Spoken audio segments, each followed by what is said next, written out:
noises. Okay. So this is the first day of AP Statistics 2021. Woohoo! And the first thing we're doing is joining the Google Classroom. And then once you join that, if you go to the classwork tab, so you join up in the stream, go to the classwork tab. If you go down to today, which is 1/20/21, and click on that, it's all the different things we'll be doing. And if you click on the very first link there, the very first thing that says Google Form, that takes you to a quick questionnaire. Well, there's a few questions, but you can also record your, hey Calvin, have a good semester. You can also record your textbook right here. And it says to please put in a capital 0 for a 0, capital O for a 0, because it's a long story, but it will turn into a date instead of a textbook number when I download it into the Google form. So go ahead and do that. And Ryan, you don't have to put a textbook in since I already gave you one down in the front office. And I will take attendance.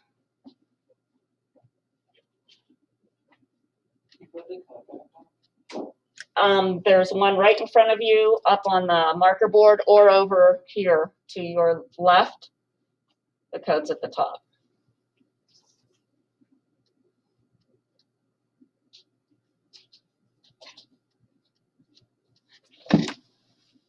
But yeah, I can put the code back up.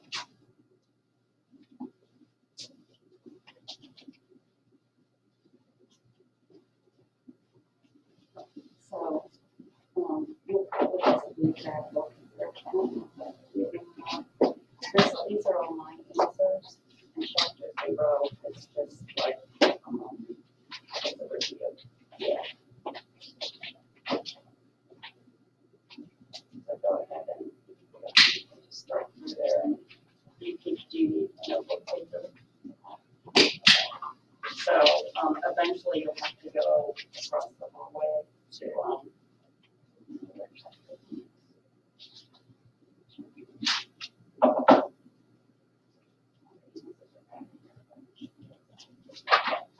anyway, yeah.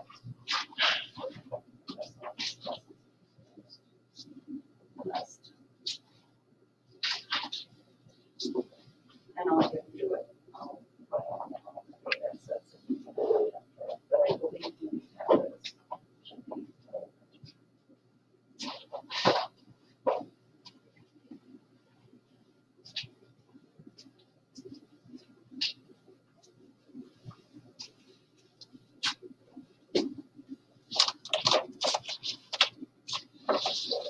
My husband thought we weren't going to have school today. He teaches at Hudson. I'm like, yeah, we're having school.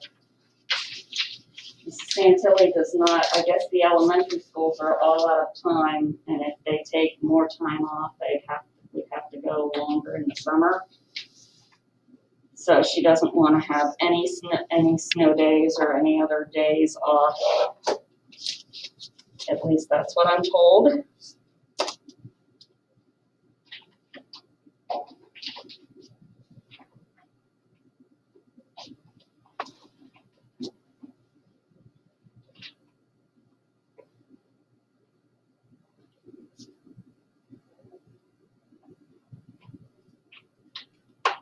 So summer, are all the brothers back at Ohio State? Oh, no, I'm not really. Oh, you're not. No. All right. I was going to say, I've had all of, do you know how old the youngest one is? She's in the grade above. No, wait. I know. She's a 9th grader. Okay. 8th. Because I had Liz and Isaac and David. But no relation, huh? No. Do you have any? I have an older brother. I don't know if you have Kyle. I may have. When did he graduate? A while ago? 17. Okay.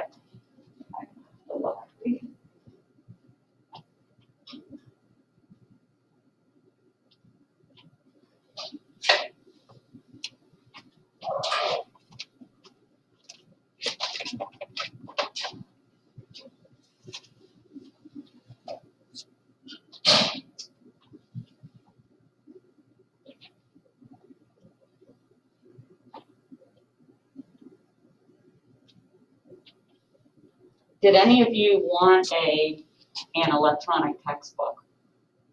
Okay, Sophia. Anybody else? All right. So you guys are not taking a hardback textbook then? Like you can either have one or the other, but you can't have both. Okay. So let's see. That's Claire, Sophia, and Emma, right?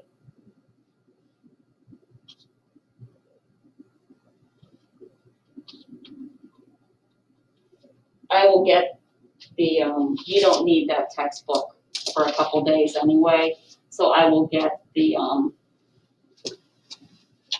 think Ms. Fogger has the information for filling out the textbooks. And I will get that from her.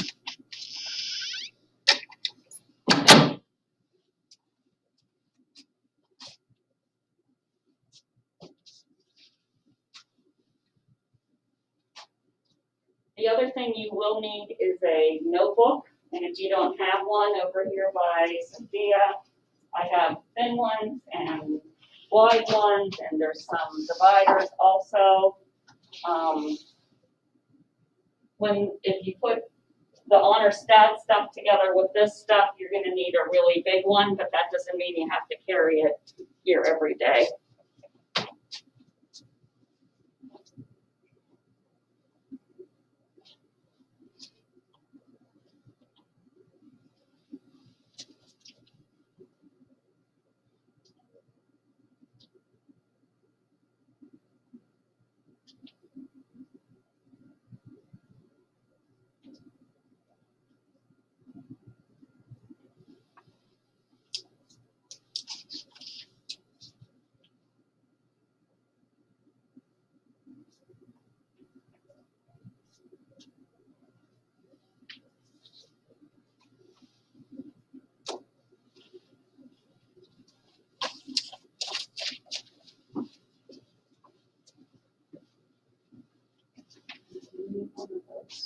Did you already sign up for it? I don't remember buying stuff. Okay. There, already did. Yeah, because you just added staff. And you have, did you already?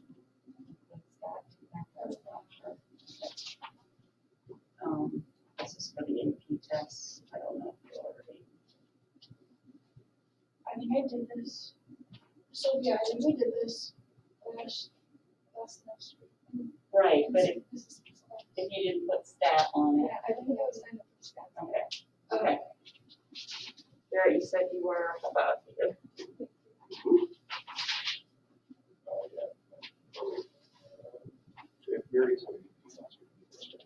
If you had stats on the form, no. Like when you signed it, if you put all your AP classes. I'm pretty sure. You can, I mean, I have plenty. I'll just keep it. Yeah. And you think you already did, right? Yeah. Okay. All right.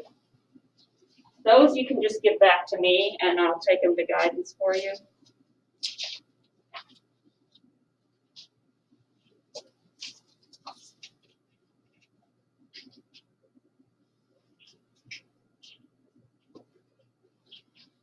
You go by Nathan or Nathaniel?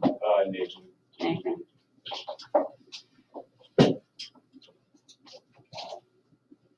And how are all your siblings doing, okay?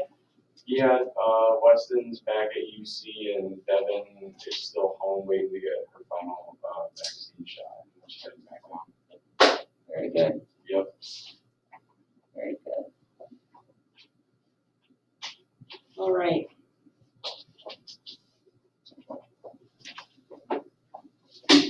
Let me know when you're all done with that form. Because we have a couple of other things to sign up for.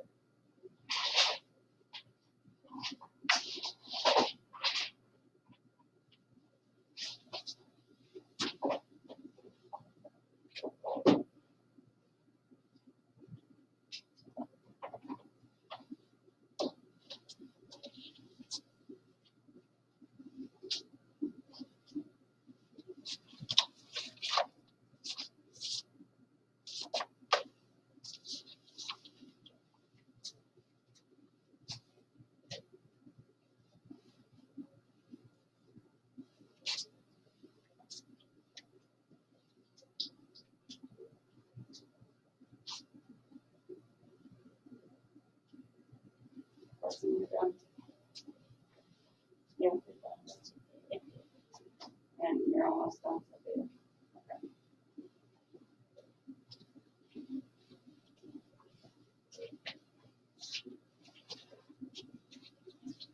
Okay, Ryan, I'll try to hold these up so you can see what I'm talking about. When somebody picks up your stuff in the front office, this is what will be in your folder, okay?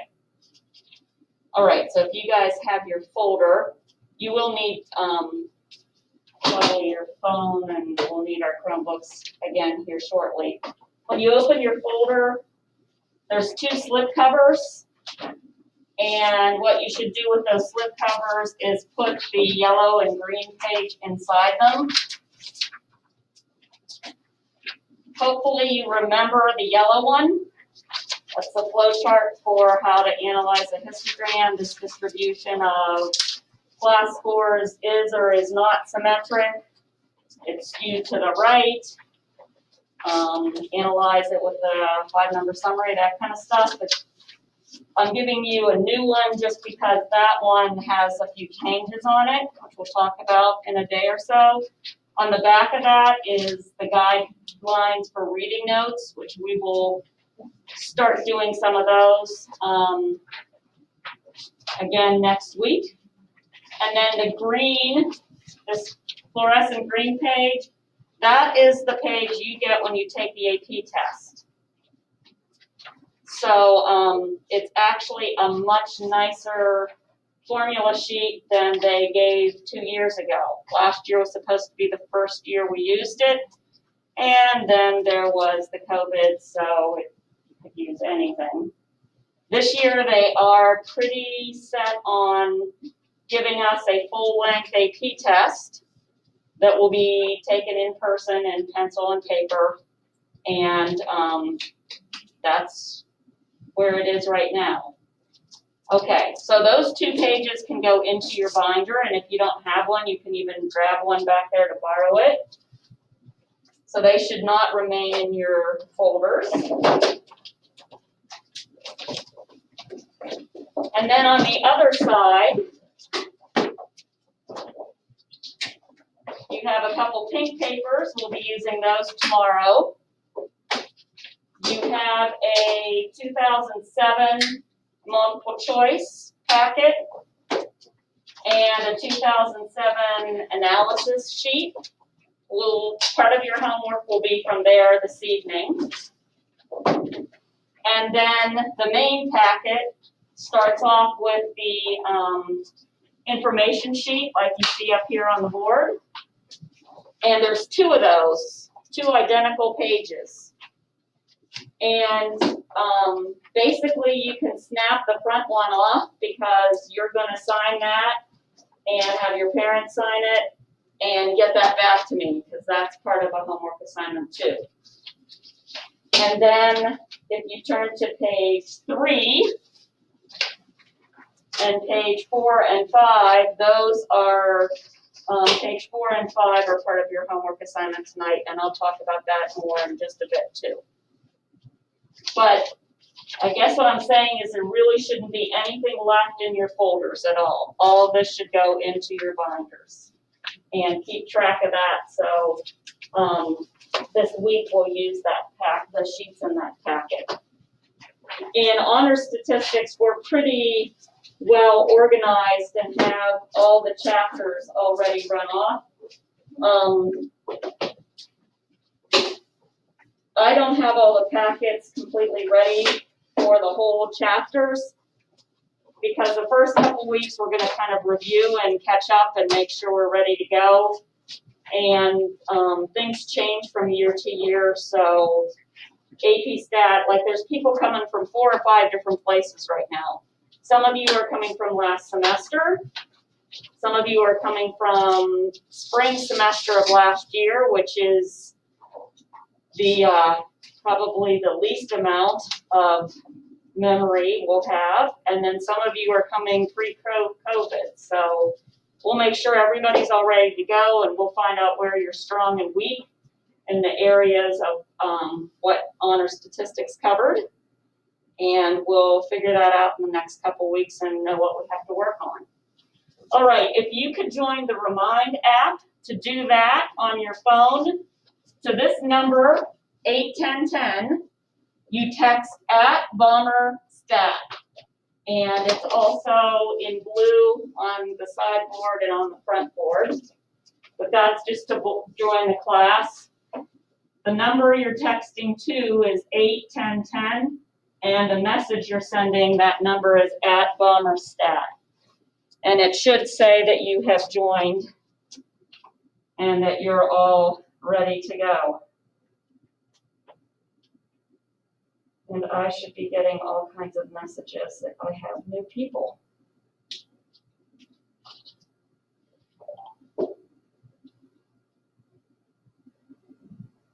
All right.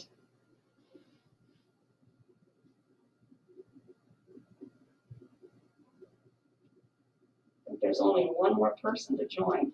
Who is that? I think it's me. Mine's still loading. Okay. You might have to get out and get back in maybe. And then have you used the AP classrooms in your other AP classes? All right, because we're going to join the AP Stat classroom, and yours is the first code. That's the next thing we're doing. So to get to this account, you can go to My AP. Well, some of you probably know how to get there quickly because you have a link. But if you don't have the link, it's myap.collegeboard.org. And our code is KV77QJ for our class. KV77QJ. And I don't know if it matters if you put all caps in or not.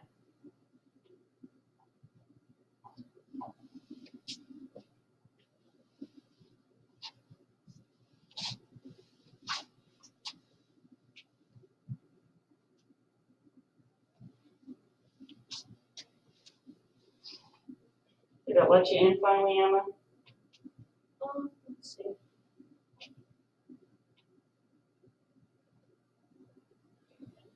I'm gonna try it on my phone. Okay.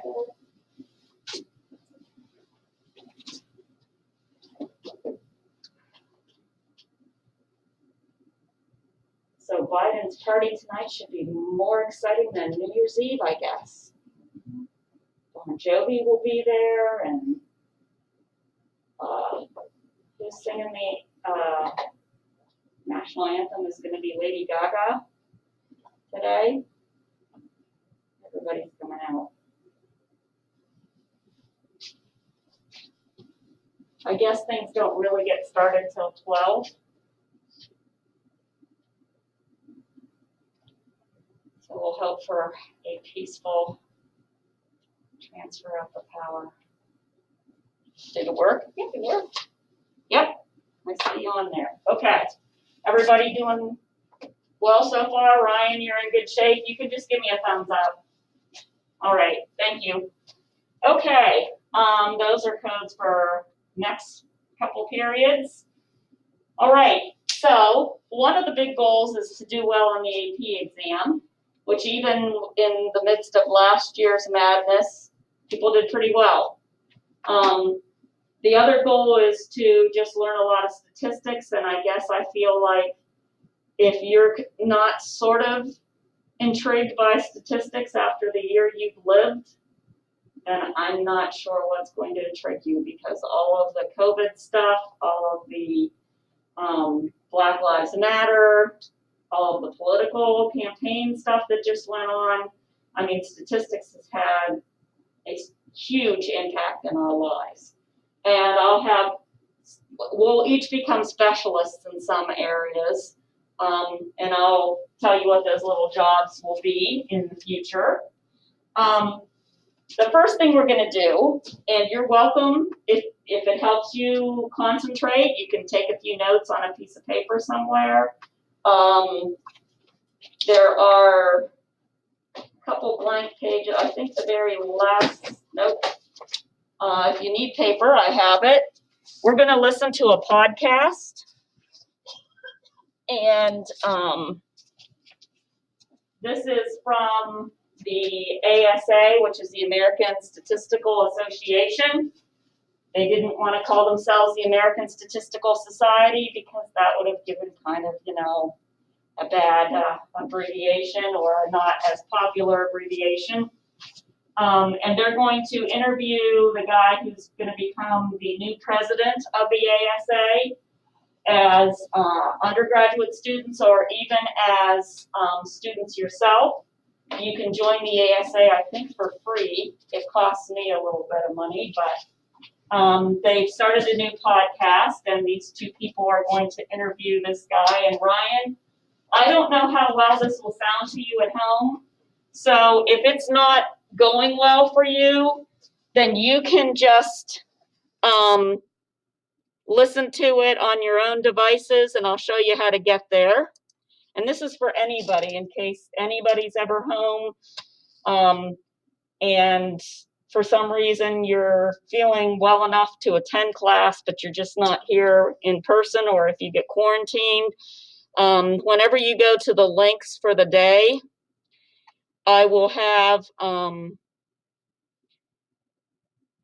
things that we're going to do in class set up there. So Ryan, this is what we're going to listen to right now. We're not going to listen to quite the whole thing because it is about 30 minutes. But if it doesn't sound well, if it's glitchy, then you're just leave the meet and go ahead and listen to it and then come back when you're done, okay? All right. So we're going to listen to this for a few minutes. And like I said, if it helps you to concentrate by taking a few little notes down, you can do that. Okay, I don't know how loud I need to have it. Hello and welcome to Practical Significance, a podcast to inspire listeners with compelling stories from statistics and data science and to propel data-driven careers forward. Here are your hosts, the ASA's Director of Strategic Initiatives, Donna Lalone, and Executive Director, Ron Wasserstein. Okay, hang on, let me see. Ryan, how's that going for you? Can you hear it okay, or is it really hard to hear? Is it okay? If it starts not being okay, just take a look at I think you can see how far along we are on the screen, and you can start it up on your own. Well, welcome everyone. This is Donna Lalone, and I'm the Director of Strategic Initiatives and Outreach at the ASA, and I am super excited to welcome you to the first ever episode of Practical Significance, our new podcast.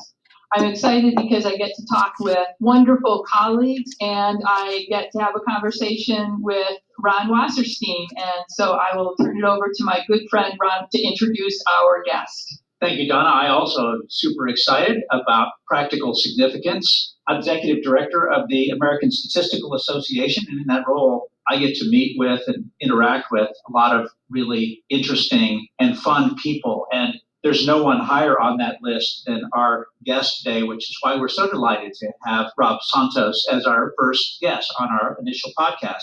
Rob is the 2021 ASA president, and he is vice president and chief methodologist at the Urban Institute. And Rob, we know because we know about the rich variety of things that the Urban Institute does, that you are involved in a lot of different projects and have been over the course of your career. And during that time, what are some of the projects that have really stood out to you that are really particularly memorable?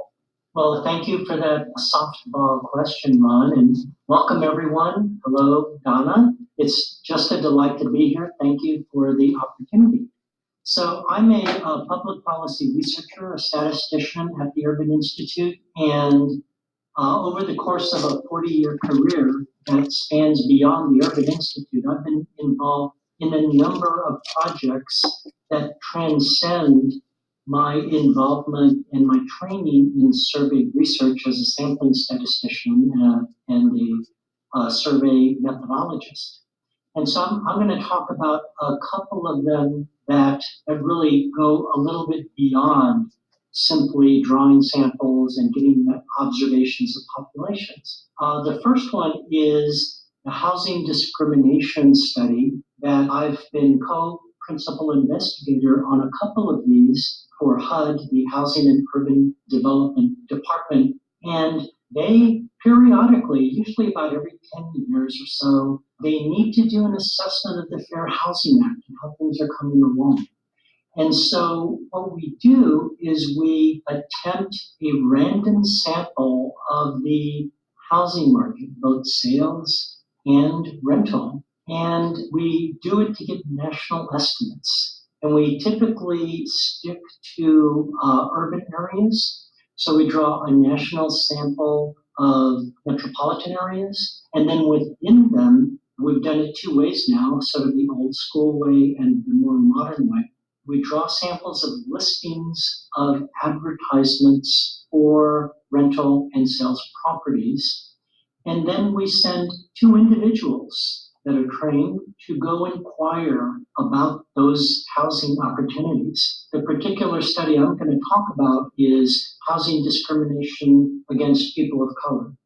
But we've also done these for housing discrimination against the disabled, for transgender populations, and others, for housing vouchers, having a housing voucher. So, but I'm going to talk about people of color. We send two testers, so to speak, to inquire. First, they call the landlord or the sales representative, and they inquire about the property. They make an appointment, they go visit, and then they review the property that's available, whether it's rental or sales, and then record the things that happened during that instance. They never get to the point of signing a lease or engaging in a sales contract or anything of that sort.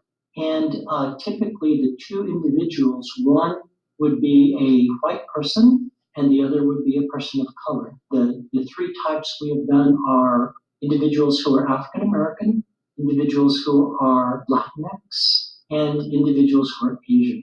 And we do it in enough quantities so that we can build separate estimates of differential treatment between whites and specific people of color, whether they're African Americans, Latinx, or Asians. And we train them to have and to talk about having equivalent financial resources, assets, things of that sort available to them, so that the only difference would be the racial and ethnic status. And going through, we call these paired tests because we go through and we draw the sample of ads, we send these pairs out, we randomize what order people get tested in, whether it's the white person going out first or the person of color going out first or vice versa.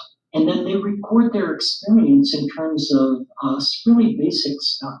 First, whether they can even get an appointment. Secondly, if they get an appointment, whether the landlord or the sales rep even shows up. Next, if they do show up and there is an encounter, so to speak, where they go through and study a property, what was the type of property that was shown? Was it the one that was in the ad or was it something else? Were they steered towards another neighborhood if it was sales? And what were the characteristics of that neighborhood? Or were they shown other properties or rental units? And what were the characteristics of those? What types of questions were asked? Were any enticements provided? Like if you sign now, we'll give you the first month's rent, things of that sort. It's really interesting. We found over the years, since we've done it in two different cycles, in the year 2000 and the year 2012, I believe, we found that housing discrimination still exists, but it's in different forms. So because of the Fair Housing Act, landlords, real estate agents are being trained, and so they know what to say. However, you still have instances where, on the whole, people of color are not being shown as many units as folks who are white. Those are the types of more subtle, it could even be unconscious bias that are occurring more contemporaneously. What's interesting is that back in the old days, in terms of survey sampling, like I said, we drew a sample of urban areas or metropolitan areas. And then back in 2000, we purchased every Sunday, or really Saturday, the Sunday papers because they had the real estate sections, and then had them flown into Washington, D.C. from all over the U.S. And then we would pick them up on a Sunday morning, send somebody out, pick them up, bring them back to the office, pull out all of the real estate sheets, whether rental or sales, and then put little sampling groups that were made out of cardboard sheet with little random squares cut out of them, lay it on top to draw a random probability sample of units, basically a cluster of 2, 3 to 4 units, and then process those, subsample them, take out ineligibles, and then fax them back out to the local housing groups that were doing their testing so that by the evening they could send the testers out. Well, by 2010, we got a little bit more sophisticated and we were able to harvest with permission from places like realestate.com, from Zillow, from the standard realty websites, and then draw samples accordingly. This time with the twist that we would draw them in proportion to both the sales or the rental, if we were doing rental, that existed in the current area, be it a local census tract or a block. So it was rather sophisticated. The basic data collection was the same, sending pair testers and looking for differences. But it was really a really fascinating application of policy research where you mix survey sampling and maybe experimental design with our testers, and then do the equivalence testing to check for differentiation. So that was one. Any questions on that, Ron? Rob, that's really fascinating. And yeah, about 1 million questions, but I'm going to boil it down to much fewer than that. Just to 2, maybe. Do the housing representatives who are involved in this, I assume they never find out that they were part of a study. Is that correct?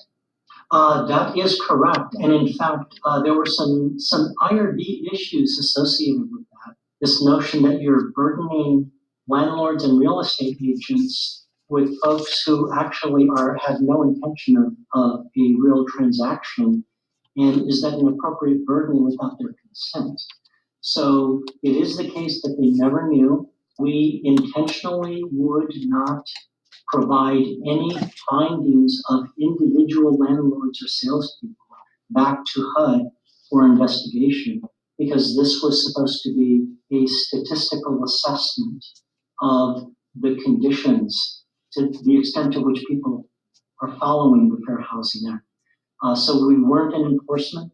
This is not an enforcement methodology. And so we simply went about our way doing that. The IRB, the Institutional Review Board, approved of our methodology because in any types of transactions, there are instances where people will just go and view a house, like go to an open house and talk to the realtor, even though they live 2 houses down. They just wanted to see what was going on in the house. So we felt that was a good resolution.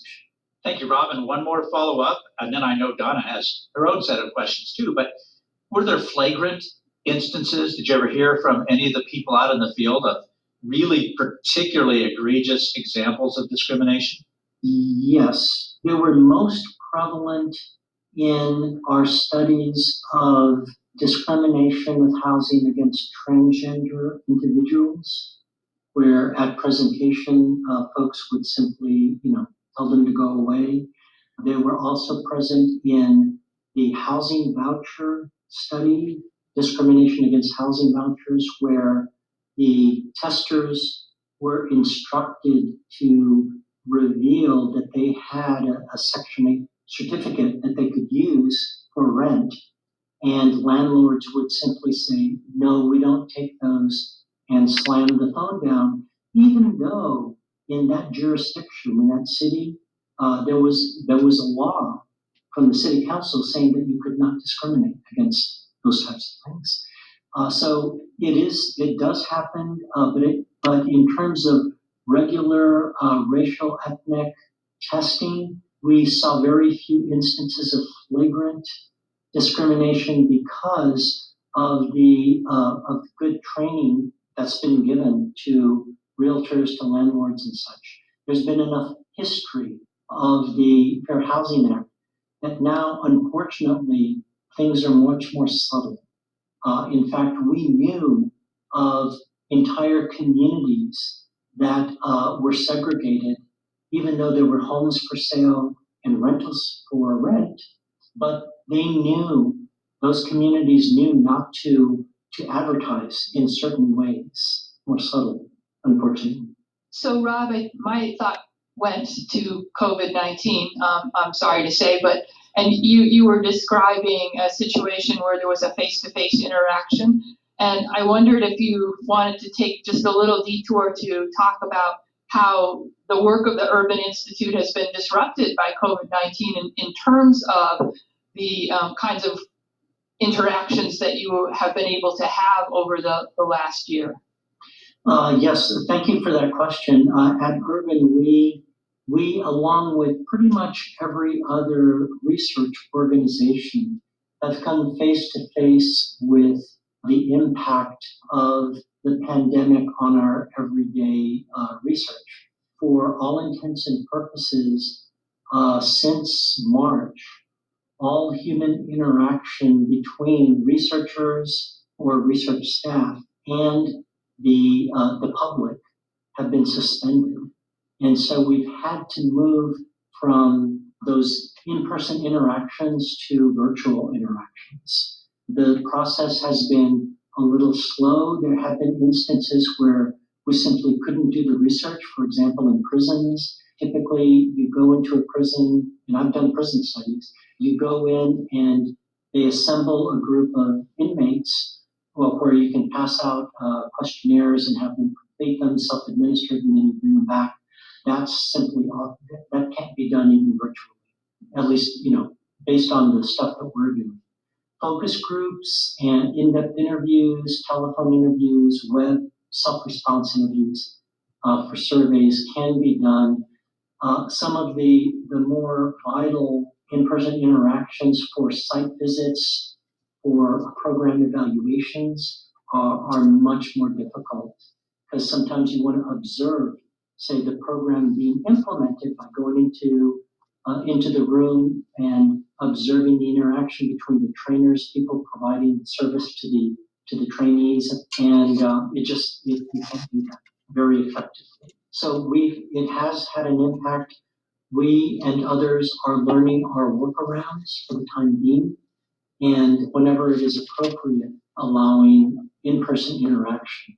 I will conclude by saying that I'm an IRB member of the Urban Institute, and the Institutional Review Board has put in place guidelines for human subjects protections that not only encompass the usual, make sure that there's consent and that people understand what's going on, the benefits, the risks, but also we've included explicit instructions and requirements during the time that in-person interactions recommence. And those protocols need to state clearly how the researcher will provide protections to the human subjects that they are personally interacting with against contracting COVID if they happen to be asymptomatic.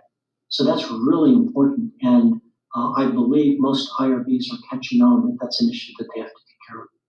Thanks. It's an incredibly interesting and challenging world that we're living in. So I kind of want to switch gears, Rob, but I also don't want to shortchange the second project that you mentioned that you might want to share. The second one is the World Trade Center collapse, and a project that I had when I was living in Austin with Newstedts to identify, to find the survivors of the World Trade Center collapse and interview them on their egress, on how they were able to exit the building. And this was done for NIST, the National Institutes for Standards and Technologies. And they wanted to know how well the protections that are created in buildings, how they performed. So they wanted to know, things like, were the stairs wide enough to allow both individuals coming down as well as firefighters going up? What happened to folks who were disabled and needed to be literally carried downstairs? Did the sprinklers perform as intended? And things of that sort. And so the measurements were fascinating. We did have to track down individuals who survived the World Trade Center by simply having their name and their city that they lived in at the time of the tragedy. And then we found them, and we drew a random sample of them, found them, and then interviewed them. And what we wanted to know was, what did they see, hear, smell at each instance leading up to them making a decision to do something to exit. So it was important because, for example, you'd say, why smell? Well, it turns out that if the sprinklers work properly, then you should have that thunderstorm smell. Like sometimes you can smell the sort of the saturation of the water right before it storms. And that's a certain molecule. It's a heavy water molecule. And if they could smell that during the course of egress, that would tell the firefighters that, yes, in fact, the sprinklers were on. And also, there was the smoke issue and the fire issue. So it was a fascinating, really important study. We took it really seriously. It absolutely broke our hearts, and many of us would come home crying every day after talking to some of the survivors. We even had to interview individuals, family members of non-survivors who were able to speak to somebody on the phone before they passed away to find out what was going on during that time. So we took this very seriously. We did our work, and to this day, it still has a real emotional impact. Oh, I can imagine, as you think, Rob, that we're coming up in 9 months, something like that, on the 20th anniversary of that event. It's still very fresh for many people. Thanks for sharing that and for extremely interesting work that you're doing. We wanted to switch up on you a little bit here from your work at Urban to the work that you hope to do during this coming year as president of the ASA. So you want to chat a little bit about your goals, hopes, and dreams for your presidential year at ASA? That'd be great. Oh, sure. Thank you for that question. I am delighted to be able to serve the members and the American Statistical Association, the statistical community, through being president. And what I've committed to is something that I think we really need in these dire times of COVID and the impact that it's had on society, not only in the US, but worldwide. I think we need to really reach out and build community with each other as statisticians, reach out and help our communities locally, and help our communities in society, in larger society, both in our nation and globally, as I mentioned. And the types of initiatives that I would like to do would be those that draw from our association members and our infrastructure, like our sections, our chapters, our committees. All of these individuals have, at some level, volunteered to make for a better association, to make for a better statistical community and society. And so what I want to do in terms of building community is to reach out and do three things. One is to build and engender our membership to value each other and to value being part of the American Statistical Association. And we do that through helping each other.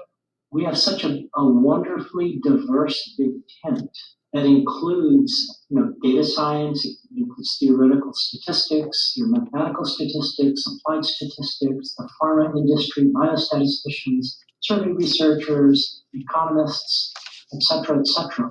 It's such a great diverse tent that we have room not only to work and help each other within our own specific specialty area, but also reach across and help each other do just basic stuff like how do we do better Zoom calls? How are we more effective in hiring? How can we better network with each other and build our careers in a COVID world where we can't go to conferences and interact in person? How can we help our students, both in school, graduate and undergraduate, but also our international students who are having a really tough time staying in the U.S. with really weird policies that come and go and challenges of financial duress and things of that sort. Some of our students are hungry. They need help, and we need to help them. Okay, I'm moving ahead a bit.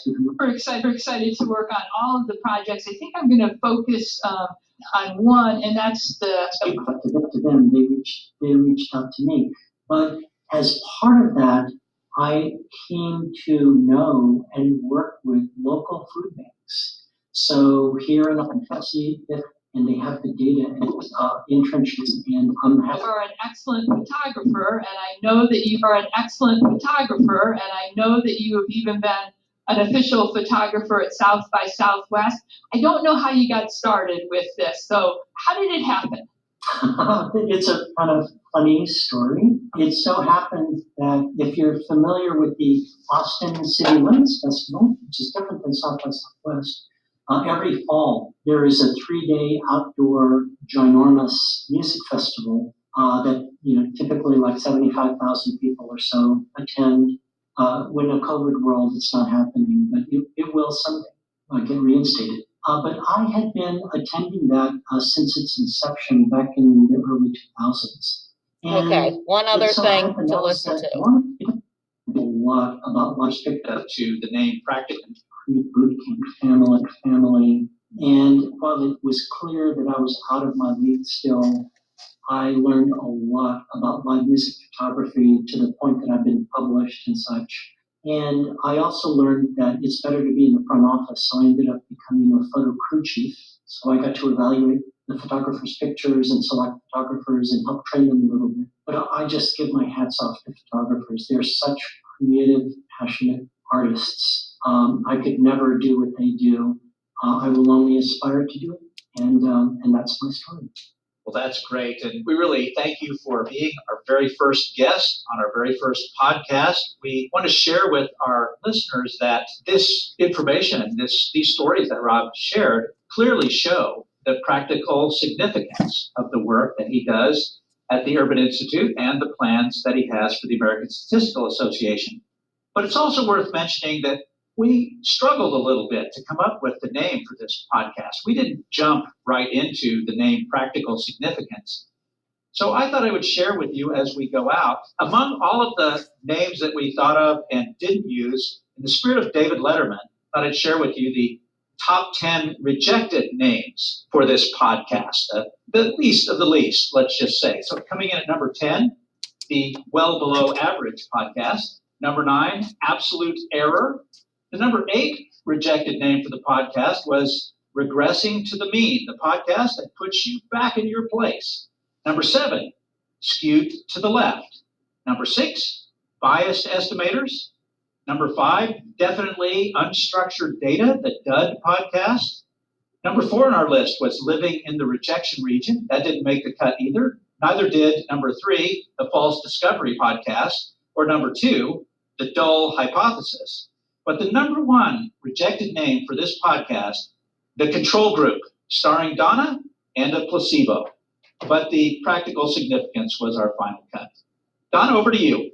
Well, I just want to say thanks to Rob and to Ron, and to promise our listeners that if you come back next month, we'll have another great conversation, and yes, another top 10 list as well. So thanks, everyone. We look forward to connecting. Feel free to reach out to us via social media.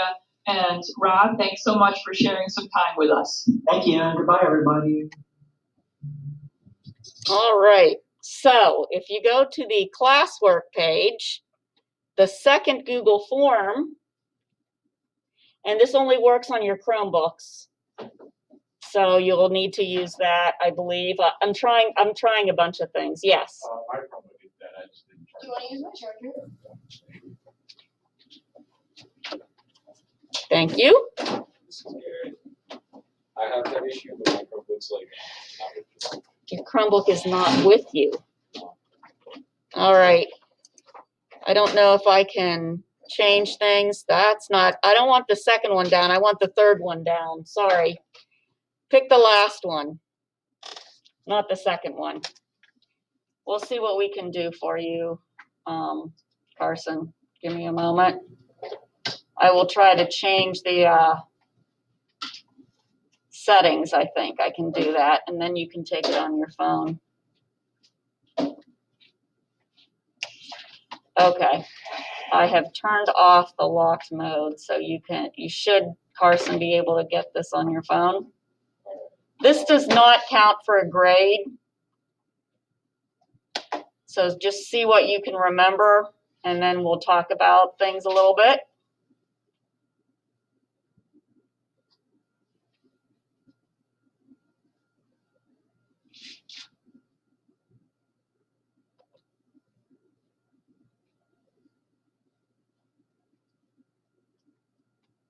Are you able to get into it, Carson? Yeah, I got it. Okay.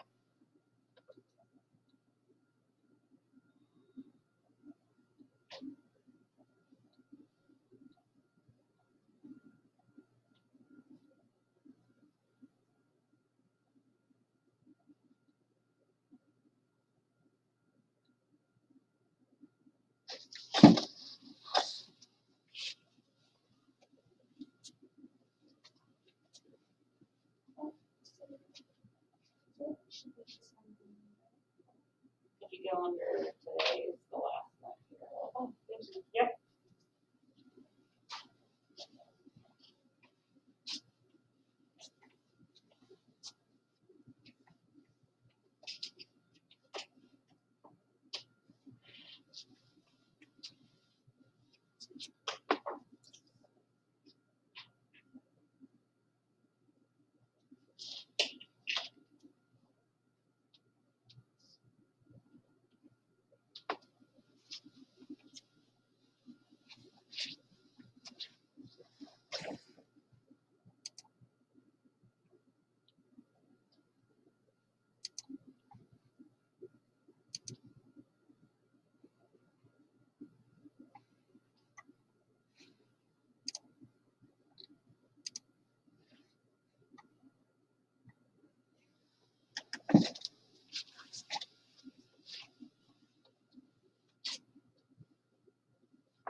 Alrighty, so I had a couple different reasons for doing this, and I don't know if I'm going to do this again in other periods, kind of up to you guys.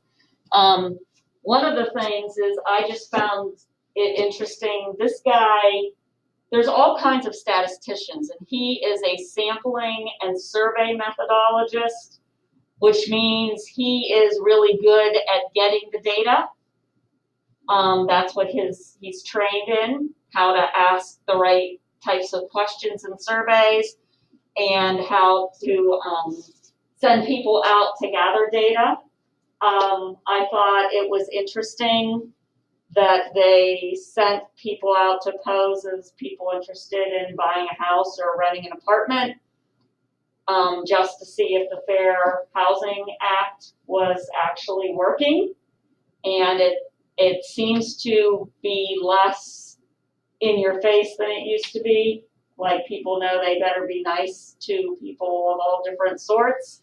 But now they can steer people in certain directions depending upon what type of area they think the people should be living in. So it's sort of working, but it's also sort of not working. And then the World Trade Center, I can't imagine going to people, I don't know how long it was after the event, and asking them to relive that event so that you could check to see were the safety measures in place to help people get out of the World Trade Centers in a timely manner. So I thought those were kind of interesting. And I also wanted to, and we'll see tomorrow, if I look at the data of the people who were on their phones or not on their phones, seeing if the people who are not on their phones actually scored higher than the people who were on their phones. We have a lot of work to do, and what I'm actually going to give you tomorrow is I'm going to give everybody a little pouch. So you can put your phone in the pouch and hang it right on your desk. And the upper corner of your desk, if you're over on this side, there's a little clip in the upper right. And if you guys are over on this side, there's a little clip on your upper left. So, because I want you to have your phones, but at certain times I want you to not be on your phones. So instead of pouching them up front like I usually have you do, I actually found these, and they're relatively cheap, and I can see through them, and you can carry them with you, just as long as you want, or you can leave them here. So that's one of the reasons we'd be pouching the phones, because we have a lot we need to get covered, and as long as you're with me during class, it will you'll be in good shape. So what did you think of the podcast? Interesting, not interesting? Like, you won't hurt my feelings. That was a long period of time to listen, and I know that. Did you think it was interesting? Yes, no, thumbs up, thumbs down. Worth me making second and fourth lock do it too? Yeah. If you had to listen to it, dang it, they're gonna have to listen to it, right? Okay, we're gonna end in a very fun way. I think you might be able to get to it on your phones, I'm not sure. We are going to play a game called the Sheep Dash. And you need your phone because it will be easiest for you to take a picture. And I'm going to demonstrate this once, and then you guys are going to play. So please don't play this first time. I think it's also much easier if you guys have touch screens on your Google Chromebooks, right? I think it's much easier to use the screen than it is to use the mouse pad. So again, if you go to today, Sheep Dash is right here. I want the noise on because that's part of the distraction, so don't turn your volume off. So here's how it works. A sheep is going to try to run away from the fold, and you have to click your mouse to send a tranquilizer arrow to it to stop it in its tracks. So here we go. If you press it too early, you get a 3-second penalty. So you don't want to do that. So here we go. I'll show you how it works.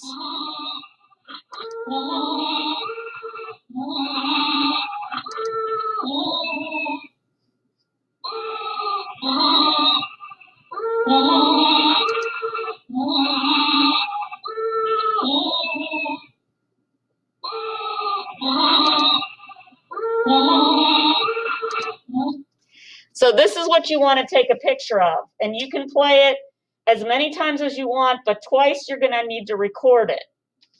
So when you hit submit, it doesn't submit it anywhere. As you can see what I'm about to do, like it doesn't go anywhere. You have to go back and refresh the page and it will come up again. Let me show you what happens if you press it too early. Oh, you've received a 3-second penalty for jumping the gun. Okay. And yeah, it's kind of annoying. There we go. Let's just get this. Okay. So I'm a sluggish snail because I got 2 penalties. All right. Then when you go to the second Google form, you can put your average time, which is the top button. Let me show you right here. This top is your average time because we're going to do stuff with this data. So right now you're just collecting data for me. And then you will put your 4, or I guess it's 5 sheep for that one and what you were rated. And then your second game. So you guys go ahead and try to get as good as you can. Remember, when you hit submit, it doesn't really take you anywhere. You have to refresh. You said it's the third Google form? Pardon? Oh, it's the second Google form. Yeah, I think it's the second one that you can put your results in. So Ryan, see if you can get this at home, okay? All right. I do think it's easier if you try to use the touch screen. Yours is going to be hard because it's a small space. Is it even coming up for you? Okay. I think if I could stand at the back with a airliner, it might be easier. You can try to play this too if you want. You just have to join the Google Classroom first, which you're welcome to do. And you don't, I mean, just as long as you work, you know, like every couple of weeks, I'll just take a look at what you've done. So you're allowed to add data for us. If anybody gets above a bobbing bobcat, let me know. I don't think it's super easy.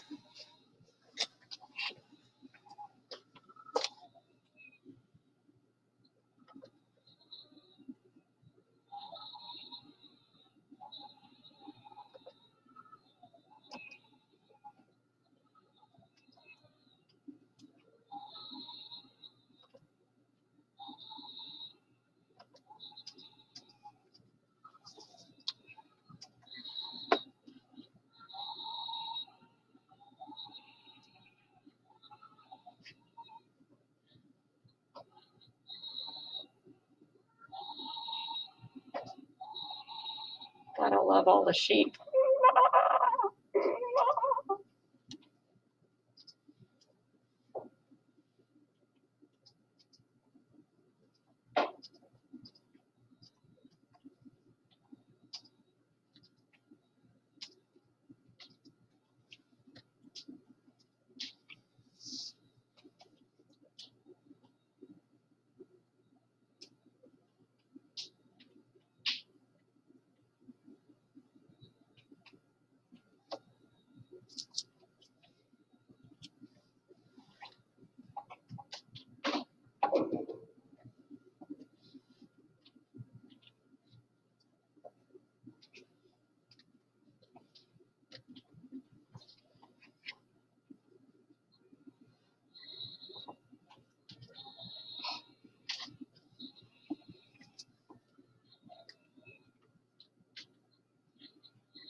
Anybody just totally missed the sheet and just run away?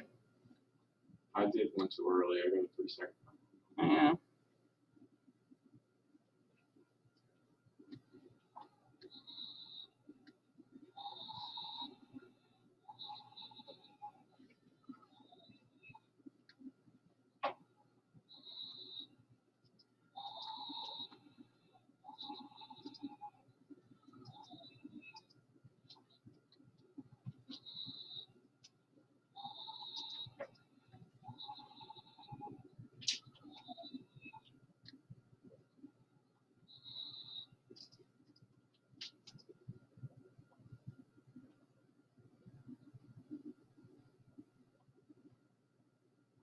No.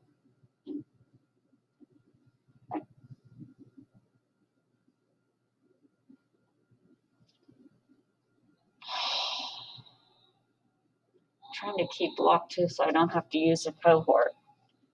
But I had another person just switch in. Don't do that.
Alrighty. Did everybody have their fill of sheep dash?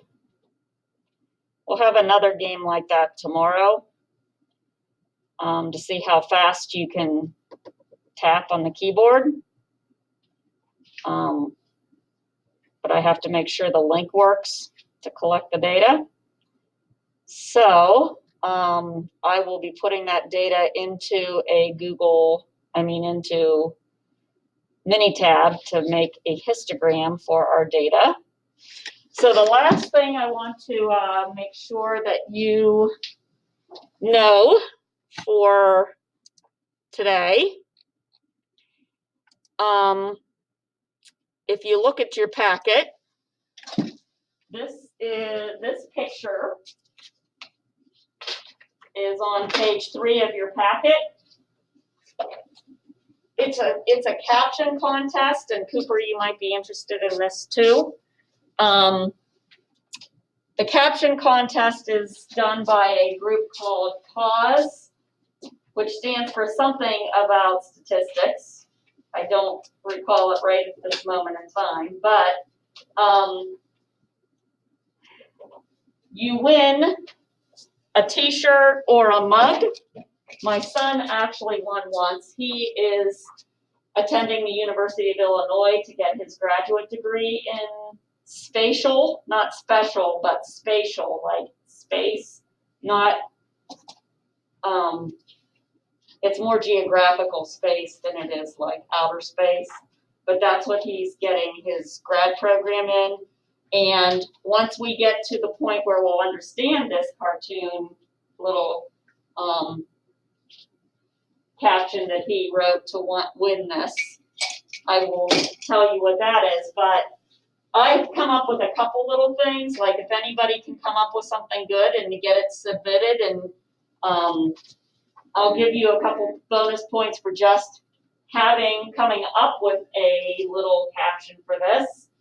If you actually win, I'll definitely give you a few more bonus points if you win, especially if you give me your mug or your t-shirt that you request. No, you can keep that. But this is the caption. They have another week and a half until January 31st. So if you can come up with a cute little thing to say for this, I'll help you submit it. But your homework for tonight is to get those first 2 pages. You can have them both signed.